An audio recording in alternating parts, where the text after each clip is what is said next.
Unshackled. Uncouth. What you're about to hear is for mature audiences only. It's Miguel Fuller. Holly O'Connor. And Scotty the Body. It's the Miguel and Holly Uncensored podcast. Only on Hot 1. And on the Miguel and Holly YouTube page as well. On the YouTubes. Live right now. We're live on YouTube. Hey, girl. Hi, YouTubes. On the YouTubes. I like to call it the YouTubes. I wanted to start off real quick with a really cool review we got on Apple Podcasts, where you can always leave a review. It's much appreciated, and it really helps us out if you listen on there, a little 5-star review or wherever you listen, Google Play. This is from Leah1988. She says, "Hi, Miguel, Holly, and Scotty. Hi. I tend to episode binge your podcast. It makes for a very entertaining morning or afternoon of you all. Love you guys. Thanks for being honest and real." Oh, you're welcome. You. Then we have from Tyre. I really love reading people's Apple. Why you're like, what is this? Because it's like a lot, so it's all squished up together. Mm-hmm. Tired of this album crap. Oh, tired of this. Oh, whatever. That's their name. From August 5th. And it says, "You guys have quality content, great personalities, and feel genuine." Ooh, Genuine. great personalities. Thank you very much. We appreciate Man, that. that's why they pay us the big bucks. Yeah. Well, let's go. Not that big of bucks. Yeah. That's great. So how is everybody? Pretty good. I have something I was thinking about. Oh, go ahead. And I don't know if this is an on-air topic or not, but like I emailed my kid's new teacher last 4 days ago because I had a question about something, and also it was my daughter's birthday yesterday. So I keep getting email notifications. Hold on. So because I wanted to know, how do you bring in treats for your birthday, whatever. Yeah. She never got back to me. Oh. And then my daughter came, I sent her to school with treats anyway yesterday. And then she came home with a note that said, "Happy birthday, Maya," but it was spelled wrong. And I'm like, what is going on with this teacher? And I am trying to be super, super patient because I understand the plight of teachers right now. Yes. And she's got a lot of kids in that class, but I'm also like, did the email not, it never bounced back? It doesn't feel great at this particular moment. So I'm not sure what to do. Just send another email and be like, can we, because I feel like at this point, maybe I should have a sit down. I couldn't make it to parent night. So I'm like, I want to make sure my kid is being seen. I don't know. I would never want to be a teacher. Just listening to you, because I understand, because obviously your foremost concern is your daughter and making sure that she is taken care of. Yeah. But I've also dated a teacher in the past, and so I know that they don't get paid anything, and that's a job that you can't just cut off at 5 p.m. or whatever time school's over. Right. There's so much more that you have to do, and so I can't imagine having to handle every situation with care. There might be 15 more Hollies who's like, "Hey, are you paying attention to my child?" Right. And obviously they're a teacher, and so that's their job. That's what they're there to do. But at what point are you all right, I've got to grade this, I got to do lesson plans. And I remember when I dated someone who was a teacher, they had to submit their lesson plans beforehand. And so they would spend the evenings working on the next day stuff that they would have to submit by a certain time. Whew. And so then by the time they got to emails from parents and stuff, it was when do I eat my dinner? So that's why I'm well, I'm not going to do anything right now. Right. I guess. Right. But at the same time, how long? Gotta make sure. Exactly. But then it's this is not on my kid. This is on me. How long do I, that's why I'm having an issue, because I'm what do I do? I already emailed. Her name came back wrong, which it's not that big of a deal. But at the same time, the beginning of the school year. Yeah. And you got a lot of kids, but also I don't know. I just don't know. So I guess I'll just wait. So that was just weighing on me, because I'm I don't know what to do about that. It's a weird, delicate balance and a dance that you have to do with your kid's teacher almost. Yeah. I don't want to be nudgy, but I also want to make sure that things are going well. and she's learning, which I'm sure she is. So whatever. I think that would be interesting. We should bring that up on the show to get teachers to call in when we go tomorrow or Friday show. We'll put that down on the schedule. Remember to write that down because I think that's interesting because I understand both perspectives. Right, and I feel like I've come with something like this before. Like last year when my kid was in a bad situation with another kid, like I just always have school questions, and I don't want. It's not like it's a one and done. Like I mean, right? That's something that every parent. She's going to be in school for a while now. Right. Yeah. Like that's something that every parent I would assume would be worried about is like how do you handle that. And especially right now with the political war zone that politicians are making schools like a battleground about masks. Like, I know. Teachers have so much to deal with. Yeah. I can't even imagine. So I would be curious on what teachers would say about that. Yeah. I just don't know. I think for the time being, I'm just going to let it go and we'll see. I mean, I would like to.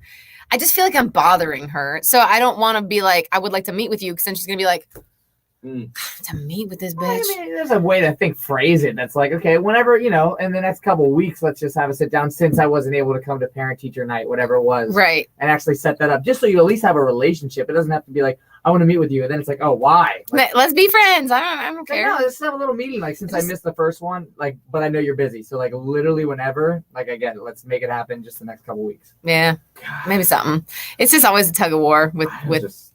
I would not want to be a teacher. I have a friend that's a teacher at a CrossFit, and she tells me, like, what are great stories coming from a teacher about victories. And she's like, oh, yeah, I was texting with one of my students and encouraging them to SATs or whatever it was. Yeah.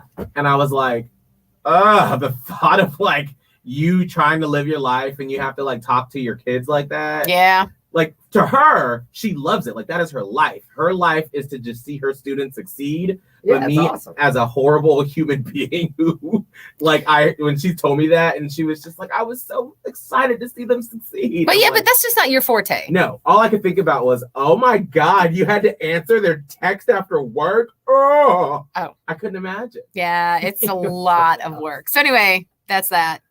That's all I got. The only crazy thing in my life, I've had a lot of dreams that have like died recently, and I don't know what it means. I've had dreams where I got shot in the face. Okay, now I'm not. Okay. Hold on, please. It's just Holly gonna look it up. A lot, like a lot. I've had some. Is it violent deaths or it's just that you? No, it's violent. It's like I had one literally where I got shot in the head. Oh my God! Can you call Stacy? No, coworker. No, this is more like a Lori Lowenberg. I feel like. Yeah, like it happens. It's happened over the past couple weeks, like numerous times. So I don't know, like what that connects to my life because nothing in my life feels off right now. Everything kind of feels on, but it is like this is kind of like a weird period. So I don't know. Why do I keep having these dreams? Being shot in the face. That was one. Wait. Oh, see. Because I feel like the bullet may mean or the gun may mean something. For sure. Oh my God, this one that I just found from May actually talks about from Lori Lowenberg. It's an article from The Cut.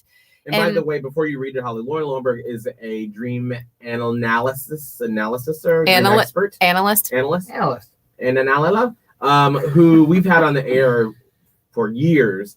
And she is amazing at decoding dreams. And she's been on like Steve Harvey, Good Morning Kelly America, and Ryan. Not too long ago. Yeah, that's right. We were just in here. We were in here. I'm like, look at old Lori Lowenberg up there. And she's been on our show. She live around this area? Yes, in the Tampa Bay area. She also does paintings, like pinup paintings on the side. I love it. But yeah, and so we're friends. And so every now and then, she'll come on our show and she's really good. And so we've had a relationship with her for what? Years. Probably over 10 years. Yeah, exactly. And so she's decoded some stuff, because especially back in the day when we would have her on when we were with Kramer. Yes. And there were a couple of like behind the scenes scenarios that we would like have a dream, not know what it meant, have her on the air, and she would start decoding it on the air. And behind the scenes, we were like, no, you're not. We're not supposed to talk about that yet. Oh my God. Because you just don't know. Right. So we'd be like, yeah, girl, that sounds about right. So from her and like talking with her on so many occasions, I feel like I've kind of gotten a handle on like how, not all of the she's good, but like I can understand how she works. Right. Because there's usually like some like imagery you can take away. Like you can tell that like I was in a house and this morphed into this, and she'll be like, all right, the house means something. Okay. Instead of like all the little details. So clearly we're looking at the gun and the bullet, I'm assuming, Holly? No. No? No, I mean, probably, but let me give you a more broad overview. Visual, being shot in the head. But you know what? It's not, I don't think it's necessarily about the gun or the bullet. She might disagree, but it's the fact that it's violent. Like, you're not dying peacefully, right? You're dying violently. Yeah. So this is so interesting that this article popped up. Okay, so this is a direct quote from Ms. Lori Lowenberg. Death in dreams is really about some kind of change or ending you're dealing with in your real life. The subconscious will show us this change in the form of a death so we can better understand the finality of it. We can let go of that which we no longer need so we can grow and embrace that which is coming. Then there's a bunch of different types of dreams about death that she lists. Like if you dream you're at a graveyard, if you dream that you die of a disease like COVID-19, if you see a dead body, scrolling. If you die peacefully in your dream, that's not you. But basically it says that you're okay with the changes and you're going with the flow. If you die violently in your dream, while dying peacefully indicates a welcome change, Lori Lowenberg explains that dying violently is the opposite. There's a change happening that you're resisting or you're afraid of the change that is going on. So a change is coming, and the fact that it's a violent death in the dream is like maybe a big change and you're not ready. Oh, interesting. Scott, you're nervous and you're resisting. You don't want it. You don't necessarily want it, or you're afraid of it. I know what it is. Do you? I do. Oh, do you? I don't know. You're moving out from me. I do think that is part, like that And might be you're a gonna little miss bit. me. Well, okay, let's. You're not, going to okay, miss we're pushing it. my hugs, my smell, my essence. Okay, wait a second. Before you get more into that, do you know who's killing you? No, like I do. The one that I had, like I got shot in the face. There was this whole scenario where it's like, I was with this like family. I guess they were friends of mine. I was with my friend and his dad. They invited me over to a dinner, and all of a sudden it was like, I don't know how it turned, but they were like demon worshipers, and like they were summoning demons, and like the friend, I guess, like got out, and like I was trying to find the friend, and I finally got, and he was like, "You're good, like you're good, I got you." And the next thing you know, he's like, like, JK. Bam, like shoots me in the face. So it was like remember, two-faced, like a double-sided, like. Yeah, and I remember like realizing, like I was like, oh my God, I'm dead. And like there was a moment where I was like, is this what it's like? And then I woke up and I was like, oh, what the hell? But it's I can't remember the other ones. I wrote that one down on my phone. I usually take notes about my dreams because they're freaking wild. But that was the one that was like, what the hell? So would you say it wasn't a stranger? It was, or was it? I can't tell you who it was right now. Like, I don't know who the person was, but I could tell you that in the dream, it was like a friend. Like, I knew it was like a friend that I went to for like safety, and I was hiding around this house with him. And then as soon as I thought everything was okay, I looked over and then bam. Okay. Dead. Well, basically it says if someone you know and are close to is trying to kill you, then they are probably urging you to make a change that you are resistant to. Whoa. Like someone that you know is. Because if it's a stranger, if it's not an actual person you know, then this stranger is going to represent a part of yourself, or it can represent the forces at work that are making this change happen. For example, like if you have a stranger killing you dream, you ask yourself, am I feeling pressure to change? I mean, there's a lot of changes about to happen. Like the big move is like, that's going to be a lot, you know, like getting renting a house, an apartment with a new friend and moving out, like that's new after 2 years. Like this will be my first place. That's a big change. Out of, you know, like college, it was just in the college apartment, and then Miguel, that was an easy transition, and this will be a whole new like adult chapter. And then I don't know. Yeah, that's like one big change, but I can't think of anything else beside that. There's just been continuous change. So actually, it kind of been like changed the entire year. Yeah. So I think I'm just trying to scan the rest of the article to see like what the takeaway. Just to think about the changes you might be going through in your life. If you're dreaming of your own death, you feel possible fear and grief. The emotions in the dream are very, very real. So if you wake up thinking, am I seeing the future? You're not. It's just what change or ending is happening in my life right now. Okay, that's interesting. That is actually very interesting. What makes you nervous about moving in with your friends? I don't think nervous. I'm excited for it. It's just like, I think the biggest thing, it's just everything's a headache right now. There's so much to like work around and plan and get ready for. And the biggest problem I'm having with everything in my life right now is I can't get my feet settled anywhere. Like not even just like a living situation, but just, it's been like, okay, we move out. All right, got to do this. Changes with the company. I don't know. Changes in life and just no steadiness. You feel like you don't have an anchor. I don't have any anchor. Of course you feel like all adrift and things are ending. Various things are ending and the future is always unknown, but there's so many unknowns right now. Yeah. And it feels like probably to you, it feels very sudden. And it's not like you signed up for all of these changes. You're just like, okay, this is being dealt to me suddenly, AKA death violently in the dream.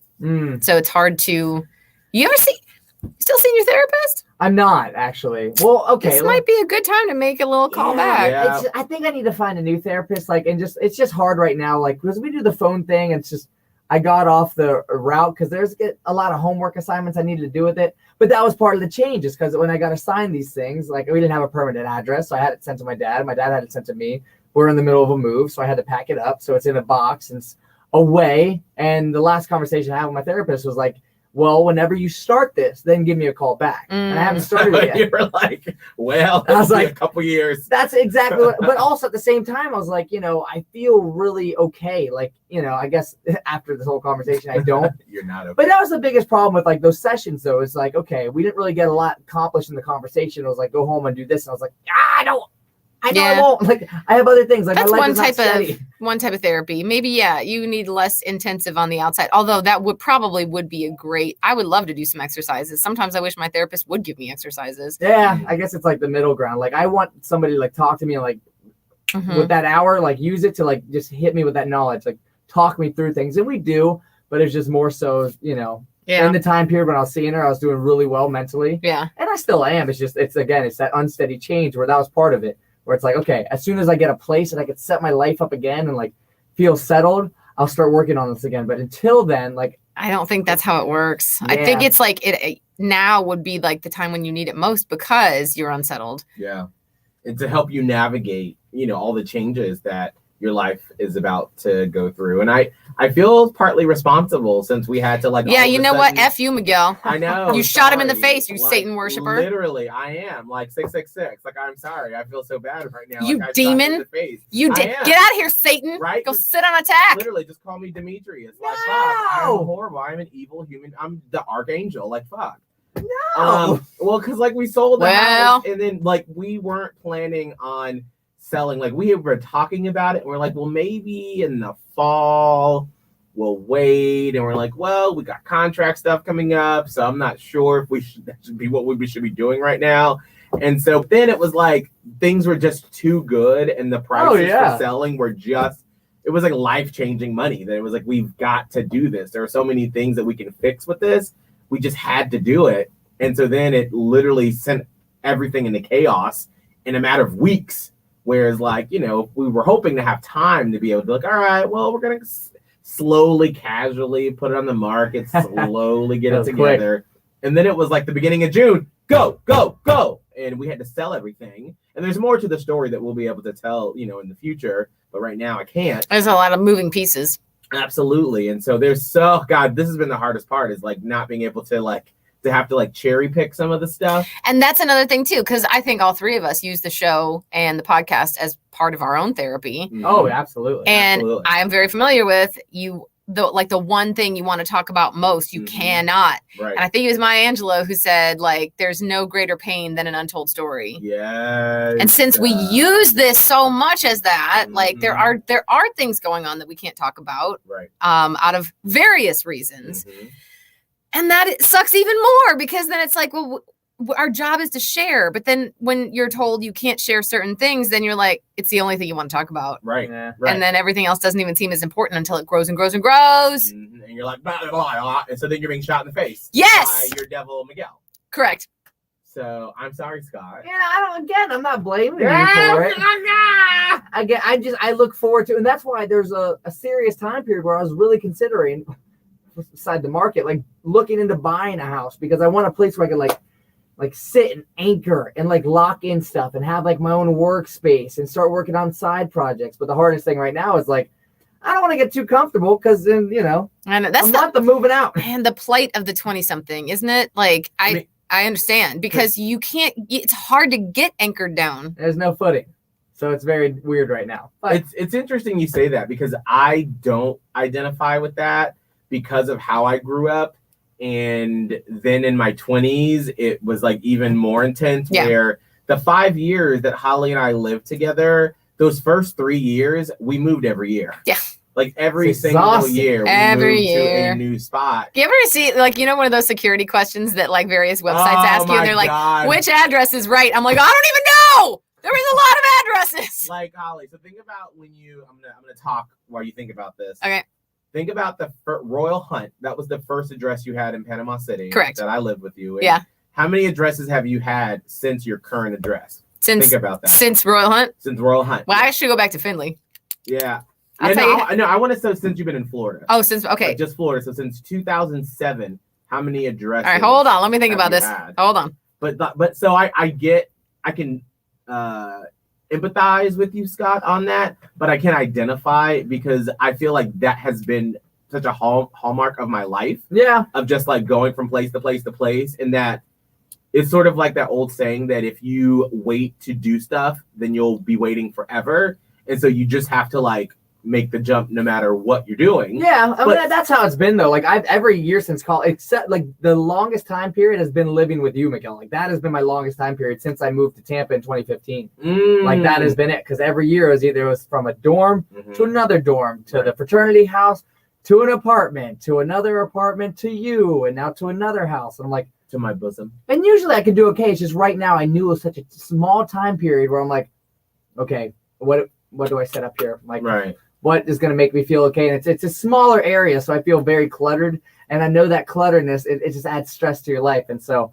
well, and I also think to add to it, how you grow up, I think also has something to do with it, because you grew up in that house with your parents in Vero Beach for like, how long were y'all in the house? Since I was 7. So, I mean. Right. So you went from 7 to 18 in the same space. Yeah. And so I can understand how that would be hard to like not feel like you don't have an anchor when it's like every time you look around, your things are gone, your things are missing. They're in this spot and that spot. And the people are different. Right. Absolutely. Yeah.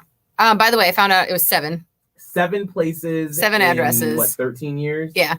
Which works out to like about, every 2 years. Every 2 years. But some were shorter and some were longer. So it just depends. But what I was going to say too is that I went to the same school system the whole time. Like we did move. I had, a house when I was a little girl. Then I had a house from like 4 until 12. And then I had a house from like 12 until 18. But it was all within the same school system. My parents were all still in the same area. Like, oh, wow. So you started like in the feeder elementary, middle, and then to the high school. Yeah, I went to Nordonia the entire time. Wow. Oh, wow. The whole time. That's incredible. Well, didn't you, Scott? No. Like, I mean, no, we didn't have the same, like, it wasn't not the same all in one school. I Oh. didn't either. No. I'm saying the school district. Right. Oh, yeah. Like the same kids. Like when you're in kindergarten, you know that you're going to be a Mustang. Yeah. When you go to high school. Like, yeah. It was work like that for you, Scott? Same thing. Well, I mean, I moved after like 2nd grade, so that's when we went to Vero, and it was like from there on, kind of, yeah. Right. Yeah. So I had that whole thing. And then there was like some, various moves around. And so my early 20s were a lot like you because it was very like upheaval. But then I found Miguel. And then Miguel was like my anchor for a very long time, which is weird. And I know this sounds terrible, but like I was also married in that time. But I felt like Miguel was like my soul connection. So then when Miguel left, I went onto this. It was bad. I had a bad psychological downward spiral. And I was pregnant at the time, which those hormones did not help anything. Like the hormones made me crazy. So yeah. And then you don't feel, and then there was no job and there was like a lot going on. So with both people, because Miguel has been sort of your anchor since you graduated college and you've navigated through a lot of really tragic life events. Miguel's been there. And so has that house. And now it's like, Miguel's not going to be there. The house is not there anymore already. So you're like, I'm in the ocean again. Yeah. Swimming, waiting for another anchor. Oh my God, I feel awful. Oh my gosh, no, I'm fine. You just I uprooting dream people. about dying. I'm sorry. Oh my God. No, but I mean, it's really. Because you never had it. You don't realize how important it is. Right. But you've been that person for several people, and no one's blaming you. I know, Scott, we're joking, but he's got, no one's blaming you, but you think about it in terms of like, well, I'm just me, and now it's just me and Abe, but it's so much more than that. I mean, because remember on the air, we talked about that, how my mom called me the other day, and she was like half joking, half serious. And I told a story that my mom saw on social media that I was in Chicago for morning show boot camp. And she was like, you didn't tell me you were going to Chicago. And I was like, oh, I'm so sorry. I don't remember, like, last time we spoke, you were talking about other stuff. And I felt like, I'm going to Chicago, girl. Hey, when you're like, F this, all this stuff is going on in your life. Yeah. I don't want to then be like getting on a plane, going to a different city. Hey, girl. And she was like, I hate that I don't know about stuff from your life anymore. We used to talk all the time and I used to always know. Yeah. And she's like, now I feel like since you have obviously formed a partnership with Abe, he obviously knows everything that you do, but I don't. I have to learn about it through social media. Yeah. And I was like, and I think a lot of this comes from, as I'm hearing you, Holly, say this and Scott say this, and as we're putting all these pieces together, is I think since I never felt like I had that growing up, it's something that I've always wanted to have. And so I think that I like emit that emotion to people and that warmth and that blanket. And I feel like that's why every city I've lived in, I always like amass like a group of people that I just feel very comfortable with and that we do all these things together. And literally every city that I've moved away from, it just like everyone like separates. Oh, wow. And everyone always says, and I hate saying this, making it seem like, look at me, but like, I'm just the person that I never had that cohesive group. Yeah. So like when you talk about Holly, you went through kindergarten all the way through high school, and you were there, Scott, from second grade all the way through high school. I never had that. Like I was in Atlanta until first grade. Then first grade through third grade, I was in one school in Denver. Then we moved to a different area. Then I was in a different school from third grade through sixth grade. And then the really, really hard part for me was when we moved from Denver to Atlanta. My grandma had a stroke in '97 in the summer, and we visited just to like check on her and make sure she was okay. I remember it was July of 1997. And 3 days later, once we realized my grandmother didn't have any mobility in her right side of her body, she was paralyzed, that we were moving to Atlanta. But like, I never got to go back to Denver to say bye to my friends. Yeah. And so that was like, don't ever do that. Like, don't ever do that. And like, and I feel we didn't understand psychology like we did now. Yeah. And my mom, as a single parent who didn't have any money, there just wasn't money to then like go back and then come back and move and then have a 6 or 11-year-old child with you the whole time. So I understand why she did it, but psychologically, like that was probably one of the toughest things I went through is because I was devastated. Yeah. I mean, it was so psychologically just damaging for me to make that move and just not be able to say bye to anybody. Yeah. When we were like, I remember that summer, like being with my friends and like we're going to the 7th grade and we had all these plans. Like there was this girl, Helen, and we were going to like do the 90210 thing and like try to get condoms in our high school. When we got there, we were like going to start making plans for it and run for student council. And oh my Lord. Then all of a sudden it's just gone like that. Yeah. And so I think because I never had that, I've tried to create that unknowingly everywhere I go. Yes. And this is why I think we got along so well right from the get-go, is because we are both like almost codependent people pleasers. Right. And so you wanted to create that, but there's this vibe that you also give out. And I'm not saying that and this is bad or good, it just is. It's just that you almost, and not so much anymore maybe, but you needed to be taken care of. Yes. Because you weren't. Right. And so that sometimes will manifest itself into taking care of others in the hopes that they take care of you back. So the two of us were like that same person of absolutely. Like, take care of me, And but I'll just ways. take care of you. Oh, definitely. And that's why we always were like, well, we're like the same, but we are, but we're not. Right. And so that's, I think, what was so like when you leave, then people don't feel that connection with the others in your group because they have such a strong connection to you and they just kind of tolerate the other people in the group. Not always. I'm just blanketing. Right. No, but I mean, I'm seeing that. So like they like you because you take care of them, but they also feel this pull to sort of take care of you too. So like when you leave, I think if they really sat and thought about it, most of the people in the times that you've left places feel like an emptiness because they feel like they miss that, person. You are a person that you've become to people, but they also feel like your mom does right now. Right. Because you leave. Right. And that's okay. I'm not saying it's bad. I'm just saying we're left with like this sort of like, well, I guess he doesn't need me anymore. And you have to like figure out what that means to your life. Right. Wow. That's my thoughts. That's interesting. And I totally understand that and get that. And I do think that it has changed as I've gotten older. Yeah.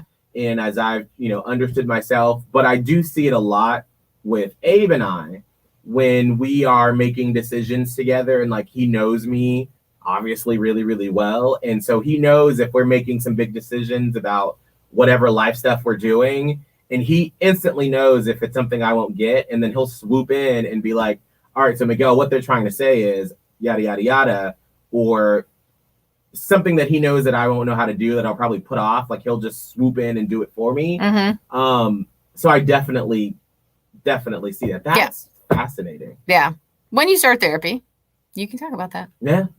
Actually, but anyway, that kind of relates to back to Scott being and shot in the head. feeling shot in the head. Wow. All that for being shot in the head.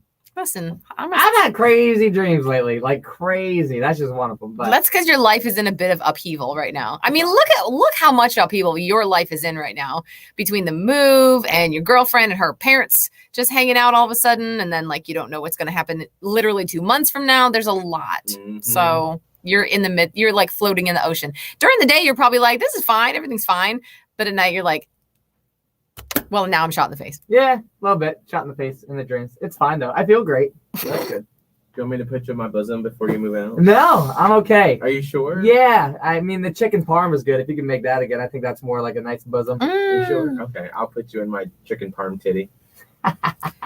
Chicken parm titty. All right, that's it for today. Scott being shot in the face. Scott, what's your social media? At Scott Tavlin. Can't wait to make the teas. TTTAVLIN. Or how you could just say Miguel is a house. Yeah. Miguel is a house. Holly, what's your social until media? He leaves you. Oh. And then he wrecks it. Or just say Miguel is the devil. Scott's shot in the face and Miguel's the devil. Join us for the latest episode. Radio Holly on TikTok, Twitter, and Instagram. I like that. I'm going to write that down. Mine is Miguel Fuller. You can find me everywhere. And if you want to be part of the Platypus Posse, I got lots of stickers to give away and just bought a fresh batch. Shoot me an email with your name and address, Miguel at hot1015tampabay.com. And please, please, please, please leave us a review on wherever you are listening. Google Play, Apple Podcasts, Spotify, wherever. Leave us a 5-star rating and review. Oh, what?